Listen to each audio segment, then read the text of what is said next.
जय हिंद दोस्तों। पिछले वीडियो में मैंने आपको 200 क्वेश्चन से 220 तक क्वेश्चन बताया था और आज हम स्टार्ट करने वाले हैं क्वेश्चन संख्या 221 से, जिसमें आपको आईटीआई इलेक्ट्रीशियन के मोस्ट इम्पॉर्टेंट सवाल बताए जाएंगे जो परीक्षा में पूछे जाते हैं। तो वीडियो को आप कंप्लीट देखिएगा। पहला प्रश्न आप सभी के सामने है, जिसमें पूछा जा रहा है कि एक ट्रांसफार्मर का टर्न्स रेशियो 5:1 है और प्राइमरी वोल्टेज 250 वोल्ट है, सेकेंडरी वोल्टेज कितना होगा। क्वेश्चन काफी इंपॉर्टेंट है और यहाँ पे आपका सही होगा कौन सा, चलिए इसको सॉल्व करके देखते हैं। यहाँ पर देखिए 5 जो यहाँ पर एक दिया गया है, मैं यहाँ पे लिख देता हूँ। ये जो आपको चीज देखने को मिल रहा है ये आपका N1 और N2 है, मतलब कि 5 जो है N1 है और N2 जो है ये आपका 1 है। अब देखिए इसमें क्या होता है, स्टेप बाय स्टेप यहाँ पे आपको बताने वाले हैं। अब इसमें एक सूत्र का इस्तेमाल करेंगे और उसी सूत्र पे इसको सॉल्व करने वाले हैं। देखिए अब आप करेंगे क्या, इसमें सूत्र जो होता है V1/V2 बराबर N1/N2 होता है, ये इसका सूत्र होता है। तो सूत्र के अनुसार यदि हम देखें तो N1/N2 मतलब कि 5 बटे ये आपका क्या हो जाएगा, 1 हो जाएगा। अब देखिए इसमें क्या होता है, अब यहाँ पे क्वेश्चन में आगे कहा जा रहा है कि प्राइमरी वोल्टेज 250 वोल्ट है। कितना है, 250 वोल्ट है। तो अब आप क्या करेंगे, यहाँ पे 250 को यहाँ पे जो दिया गया वोल्टेज इसको आप ऐड करेंगे तो ये आपका हो जाएगा V2 में आपका जुड़ेगा। तो ये आपका 250 अपान यहाँ पे 2 बराबर ये आपका 5 हो जाएगा। तो ये आपका V2 बराबर होगा, जब यहाँ पे V2 को आप बाहर निकालेंगे तो ये आपका कितना आ जाएगा, 250 अपान ये आपका 5 हो जाएगा। तो आप इसमें जब भाग देंगे तो ये 50 इसका आंसर आ जाएगा। ऐसे आपको समझ में नहीं आ रहा है तो आप इस तरह देखिए 250 बटे V2 बराबर 5, क्योंकि एक यहाँ पे लिखेंगे नहीं। तो अब यहाँ पर देखिए जब आप V2 को बाहर निकालेंगे तो V2 बराबर आपका हो जाएगा 250 बटे 5। तो इसको आप यहाँ पे भाग दीजिए तो ये आपका 50 वोल्ट आ जाएगा। और 50 वोल्ट जो आपको देखने को मिल रहा है वो ऑप्शन में ए देखने को मिल रहा है, ए ऑप्शन आपका सही हो जाएगा। आगे देखते हैं। अगले प्रश्न में पूछा जा रहा है कि एक डीसी मोटर का बैक ईएमएफ 220 वोल्ट है और सप्लाई वोल्टेज 240 है, आर्मेचर करंट 10 एम्पियर है, तो आर्मेचर प्रतिरोध कितना होगा। अब देखिए इसमें दिया क्या गया है, तो इसमें यहाँ पे आपको ईएमएफ का मान दे दिया गया 220 वोल्ट है, डीसी में पूछा जा रहा है। और आगे क्या जा रहा है कि सप्लाई वोल्टेज जो है 240 वोल्ट है, आई का मान यहाँ पे दे दिया गया है 10 एम्पियर। तो यहाँ पे पूछा क्या जा रहा है आपसे, तो ये पूछा जा रहा है कि आर्मेचर प्रतिरोध कितना होगा। तो यहाँ पे आर ए का मान आपसे पूछा जा रहा है। तो देखिए इसमें जो हमारा सूत्र होता है ये होता है V बराबर EB, बैक ईएमएफ का EB से इंडिकेट करते हैं, प्लस IA इंटू RA होता है। हालांकि RA आपसे पूछा जा रहा है तो RA को आप यहाँ पे रहने दीजिए या डायरेक्ट आप पक्षांतर करके भी लिख सकते हैं। तो मैं यहाँ पे डायरेक्ट सॉल्व नहीं करने वाला हूँ, पहले V का मान यहाँ पे लिखूंगा, इसके बाद EB का मान और IA का मान। यहाँ पे IA का 10 एम्पियर दिया गया, EB का मान यहाँ पे देख सकते हैं 220 वोल्ट दिया गया है। तब यहाँ पे हम सॉल्व करेंगे, तो ये सूत्र पर हम सॉल्व कर रहे हैं। आगे जैसे सूत्र पे हम रख रहे हैं तो V का मान यहाँ पे कितना दिया गया 240 वोल्ट, यहाँ पर आप देख सकते हैं, बराबर यहाँ पे EB का मान कितना दिया गया, तो बैक ईएमएफ जो EB होता है ईएमएफ, इसको यहाँ पे EB से इंडिकेट करते हैं, तो ये 220 दिया गया है। अब यहाँ पे प्लस हो जाएगा और यहाँ पे IA का मान कितना है 10 यहाँ पे दिया गया है, तो 10 यहाँ पे करेंगे और ये क्वेश्चन में गुणे आपका हो जाएगा RA का मान यहाँ पे नहीं दिया गया तो आप यहाँ पे डायरेक्ट RA लिख दीजिए। अब इसको सॉल्व कीजिए, देखिए कितना आता है, तो ये तो आपका 20 आ जाएगा, ये आपका 20, तो 20 बराबर आपका आ जाएगा 10 RA। ठीक है। अब देखिए आगे अब इसको देखिए, आर ए को जब आप बाहर निकालेंगे तो ये 10 दूना के 20 दो बार में जाएगा, तो आर ए बराबर आपका हो जाएगा 2 ओम। और 2 ओम जो ऑप्शन में देखने को मिल रहा है, ये ऑप्शन आपका बी सही हो जाएगा। क्लियर है? थोड़ा सा आप यहाँ पे ध्यान से इसको सॉल्व करेंगे तो ये काफ़ी इजी है। मोबाइल से मैं आपको पढ़ा रहा हूँ तो स्क्रीन पे लिखना थोड़ी सी यहाँ पे ज़्यादा हो जाता है, इसलिए यहाँ पे कट करके आपको दिखाया जाता है, ये ध्यान रखिएगा। चलिए आगे देखते हैं। अगले प्रश्न में पूछा जा रहा है कि एक 3 फेज सिस्टम में लाइन वोल्टेज 400 वोल्ट है, तो फेज वोल्टेज कितना होगा? स्टार कनेक्शन में यहाँ पे पूछा जा रहा है। तो इसका जो सूत्र होता है वो होता है VL बराबर होता है √3 VL फेज, ये आपका होता है सूत्र। तो इस पे आप डायरेक्ट इसको रख सकते हैं, या जो कंडी का यहाँ पे जो मान होता है 1.732 उसको भी रखकर आप इसको लगा सकते हैं, क्योंकि इसमें VL का मान दे दिया गया। देखिए VL का मान कितना दिया गया, तो VL का मान यहाँ पे 400 वोल्ट दिया गया, तो डायरेक्ट हम यहाँ पे रख देते हैं। तो ये आपका VPH को बाहर हम निकालते हैं और VL इधर आएगा, तो ये आपका बटे में चला जाएगा, तो ये आपका VPH बराबर हो जाएगा साथियों 400। सूत्र कुछ लोगों को यहाँ पे ध्यान नहीं होगा, जब यहाँ पे आप देखेंगे बुक में तो आपको ये सूत्र मिल जाएगा। कंडी का मान कितना होता है, तो 1.73 होता है। ठीक है, अब इसको सॉल्व कीजिए, देखिए कितना आता है, तो ये 200 यहाँ पे 30 वोल्ट आएगा, इसको करके देखिएगा इतना ही आएगा। और 230 वोल्ट जो यहाँ पे देखने को मिल रहा है वो ऑप्शन में यहाँ पे बी ऑप्शन आपको देखने को मिल रहा है, तो बी ऑप्शन आपका सही हो जाएगा। सूत्र बस आपका याद है तो आप इसको आसानी से सॉल्व कर सकते हैं। जैसे इसका सूत्र है VL बराबर करनी में 3 गुणे VPH होता है। अब मैं इसको डायरेक्ट आपको बता देता हूँ, सूत्र याद है तो आप खुद भी सॉल्व कर सकते हैं। इसका होता है VL बराबर √3 गुणे VPH होता है। तो यहाँ पे VPH हमको निकालना है, तो हम VPH को हम बाहर निकालेंगे।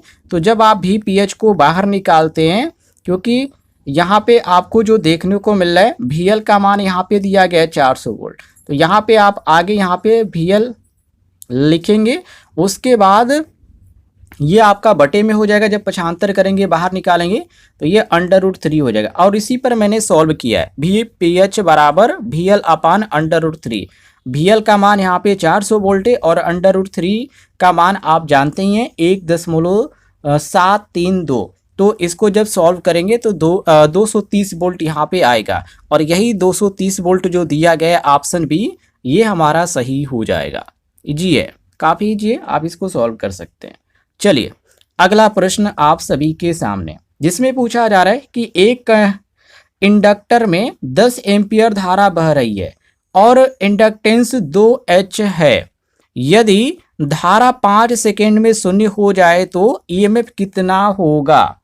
तो इसके लिए हम यहाँ पे सूत्र इस्तेमाल करेंगे E बराबर LdI अपान dt। ध्यान रखिएगा, क्योंकि DI का मान यहाँ पे 10 एम्पियर दे दिया गया है और dt का मान यहाँ पे 5 सेकेंड दिया गया है। तो आप इसको डायरेक्ट कर सकते हैं, डायरेक्ट भी आप इसको कर सकते हैं, कोई भी दिक्कत नहीं है।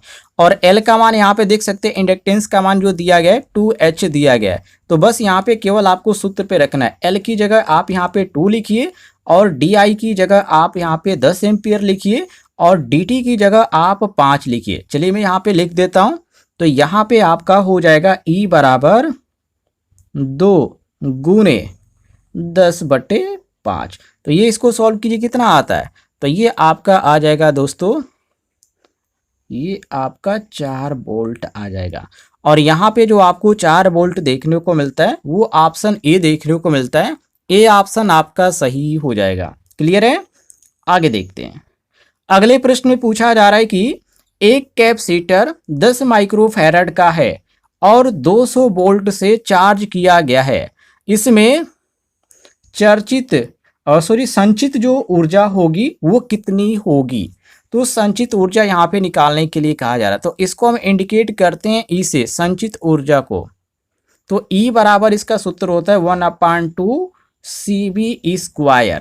अब इसमें देखिए, यहाँ पे आपको केवल सूत्र पे रखकर इसको यहाँ पे सॉल्व करना है। हालांकि इसमें C का मान आपको नहीं दिया गया है, तो आपको इसको सॉल्व करना पड़ेगा। तो ये आपका जब सी को यहाँ पे बाहर निकालेंगे तो ये सूत्र पे आप रखिए और आगे यहाँ पे सॉल्व करते चलिए। तो ये आपका सी बराबर हो जाएगा 10 गुने 10 की घाते 6 यहाँ पे लिख सकते हैं। माइनस आपका माइक्रो फैरेड में रहेगा, आप सभी को मालूम इसका इतना मान होता है। अब यहाँ पे इसको सॉल्व कीजिए, ई का मान यहाँ पे निकालिए। तो ये आपका 0.5 गुणे 10 की घाते 6 हो जाएगा और यहाँ पे 10 वोल्ट है तो ये भी स्क्वायर है सूत्र में 1/2 सी वी स्क्वायर, तो भी का स्क्वायर हो जाएगा तो 200 का स्क्वायर हो जाएगा। मैं यहाँ पे लिख देता हूँ। तो ये आपका हो जाएगा सूत्र के अनुसार ई बराबर 0.5, ठीक है, 0.5 गुने 10 की घाते 6 गुने 200 का स्क्वायर, ये आपका हो गया। अब इसको सॉल्व कीजिए तो ये आपका आ जाएगा 0.2 जूल। और यहाँ पे जो आपको देखने को मिल रहा है ये ऑप्शन ए देखने को मिल रहा है, ये आपका करेक्ट आंसर हो जाएगा। केवल आपको यहाँ पे सूत्र पे यहाँ पे रखना था, बाकी काफ़ी इजी है। पहले आप इसका माइक्रोफैरेड का निकाल लीजिए, उसके बाद आप ई से यहाँ पे सूत्र पे आप रखिए, आप आसानी से इसको सॉल्व कर देंगे, कोई दिक्कत नहीं है। चलिए आगे देखते हैं। अगले प्रश्न में यहाँ पे पूछा जा रहा है कि एक सिंगल फेज मोटर का पावर फैक्टर 0.8 और वोल्टेज 230 वोल्ट है। यदि करंट 5 एम्पियर है तो वास्तविक शक्ति कितनी होगी। मतलब कि ये आपका P का मान पूछा जा रहा है। तो इसका सूत्र होता है P बराबर भी आई कास थीटा। जी हाँ, P बराबर भी आई कास थीटा इसका सूत्र होता है। तो आप इसको डायरेक्ट यहाँ पे रख सकते हैं। हालांकि कास थीटा का मान यहाँ पे नहीं दिया गया, इसको आप छोड़ दीजिए, कास को छोड़ दीजिए क्योंकि इससे कोई मतलब ही नहीं है। और यहाँ पे इसको आप सॉल्व कीजिए तो ये आपका भी आई का मान कितना दे दिया गया, 230 दे दिया गया। और यहाँ पे 5 एम्पियर भी आई का मान यहाँ पे दे दिया गया 5 एम्पियर। बाकी यहाँ पे जो पावर फैक्टर का मान दिया गया वो उसको कास की जगह रखिए। तो मैं यहाँ पे रख देता हूँ, ध्यान से देखिएगा। तो ये आपका P बराबर हो जाएगा 230 गुने 5 गुने 0.8। अब इसको सॉल्व कीजिए तो ये आपका P बराबर हो जाएगा 920 वाट। और 920 वाट यहाँ पर आपको पहला ही ऑप्शन देखने को मिलता है, ये आपका ऑप्शन ए सही हो जाएगा। आगे देखते हैं। अगले प्रश्न में पूछा जा रहा है एक बैटरी का ईएमएफ 12 वोल्ट और आंतरिक प्रतिरोध 1 ओम है। यदि लोड 5 ओम है तो करंट कितना होगा। आई का मान यहाँ पे पूछा जा रहा है और क्या क्या यहाँ पे दे दिया गया है। तो आप यहाँ पर ध्यान से देखिए, यहाँ पे आपको आर का मान दे दिया गया 1 ओम और लोड के साथ भी ओम जो आर का मान है वो 5 ओम है। बाकी ईएमएफ जो है ई का मान यहाँ पे दिया गया है 12 वोल्ट। तो एक तरह से देखिए ई आर और यहाँ पे स्मॉल आर में, जो कि लोड को स्मॉल आर से इंडिकेट करते हैं, तो इसमें क्या संबंध बनता है। तो एक संबंध बनता है और उसका सूत्र होता है आई बराबर ई बटे capital R plus small r, ये सूत्र होता है, इसमें ये संबंध होता है, ये ध्यान रखिएगा। तो अब आपको केवल यहाँ पे रखना है। तो ये आपका आर प्लस यहाँ पे आर करेंगे, डायरेक्ट यहाँ पे रख देता हूँ। तो ये आपका हो जाएगा 6, क्योंकि यहाँ पे आपका दे दिया गया 5 और यहाँ पे 1, तो यहाँ पे डायरेक्ट हम नीचे यहाँ पे क्या लिख देंगे 6 और ई ऊपर यहाँ पे दिया गया कितना, ये आपका 12 दिया गया।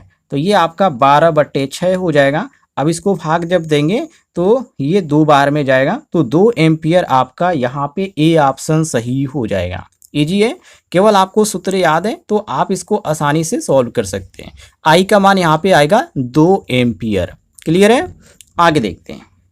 अगले प्रश्न में पूछा जा रहा है कि एक अल्टरनेटर 50 हर्ट्ज पर चल रहा है और इसमें 4 पोल है, इसकी स्पीड कितनी होगी। तो स्पीड मतलब कि एन का मान यहाँ पे पूछा जा रहा है, 50 हर्ट्ज यहाँ पर दे दिया गया है। तो आपने एक सूत्र यहाँ पे देखा होगा 120/P का, एन बराबर 120/P, ये सूत्र आपने पढ़ा होगा। अब इसी पे आपको सॉल्व करना है। तो अब यहाँ पे कैसे, सॉरी 120F/P होता है। तो अब इसको आपको केवल यहाँ पे मान रखना है। तो 120 एफ का मतलब यहाँ पे 50 हर्ट्ज गुणे 50 और बटे पूरे के बटे यहाँ पे आपका 4 हो जाएगा, क्योंकि 4 यहाँ पे पोलो की संख्या है, पी से इंडिकेट किया जाता है। तो ये आपका 12 25 60 मतलब 6000 और बटे यहाँ पे 4 आ जाएगा। तो जब आप 6000 बटे 4 करेंगे तो ये आपका कितने बार में जाएगा, तो ये आपका 15 14 60, ये आपका 1500 आएगा। यहाँ पे आपका जो सही होता है ऑप्शन बी, ये आपका सही हो जाता है। यहाँ पे बी ऑप्शन आपका सही होगा। क्लियर है, बी ऑप्शन यहाँ पे आ जाएगा 1500। आगे देखते हैं अगले प्रश्न में। यहाँ पे पूछा जा रहा है कि एक ट्रांसफार्मर की दक्षता 90% है, यदि आउटपुट 900 वाट है तो इनपुट कितना होगा। तो इसका सूत्र होता है एटा बराबर आउटपुट, ध्यान रखिएगा, आउटपुट अपान इनपुट होता है। तो बस आपको आउटपुट यहाँ पे और इनपुट यहाँ पे रखना है। हालांकि इसमें इनपुट का मान नहीं दिया गया, लेकिन आउटपुट का मान यहाँ पे दिया गया है 900 वाट। तो इनपुट को जब आप बाहर निकालेंगे, क्योंकि यहाँ पे आपको एटा का मान इसमें दिया गया है, कितना दिया गया है, तो यदि इसमें दिया भी नहीं गया तो एटा का मान कितना होता है, तो ये होता है 0.9 होता है। इसको ध्यान रखिएगा, नहीं भी दिया जाता है तब भी आपको यहाँ पे रखना पड़ेगा। और यहाँ पे दक्षता 90% है, इसको भी यहाँ पे ध्यान रखिएगा। तो ये आप इसको जब सॉल्व करेंगे तो ये आपका कितना आ जाएगा, तो 0.9 बराबर 900 और बटे इनपुट, ये क्या है, इनपुट है। अब इसमें आप इसको सॉल्व करेंगे तो कितना आएगा, तो ये आपका 1000 वाट आ जाएगा। मैं यहाँ पे पहले से सॉल्व कर रखा हूँ इसलिए मैं आपको बता रहा हूँ। तो ये आपका एटा का मान आ जाएगा कितना, सॉरी इनपुट का यहाँ पे मान आ जाएगा यहाँ पे 1000 वाट, और 1000 वाट यहाँ पे आपको बी ऑप्शन देखने को मिलता है करेक्ट आंसर।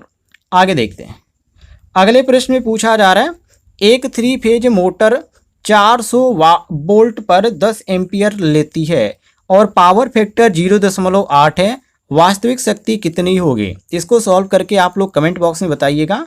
पहला ऑप्शन 5.5 दिया गया, इसके बाद 6.4 दिया गया, 4.5 है और 7.5 है। किस सूत्र पे लगेगा, तो इसका सूत्र होगा P बराबर √3 गुने V गुने I गुने cos थीटा, ये इसका सूत्र होगा और इसी पर आपको सॉल्व करना है। इसका उत्तर सभी लोग कमेंट बॉक्स में सॉल्व करके देने का प्रयास कीजिएगा।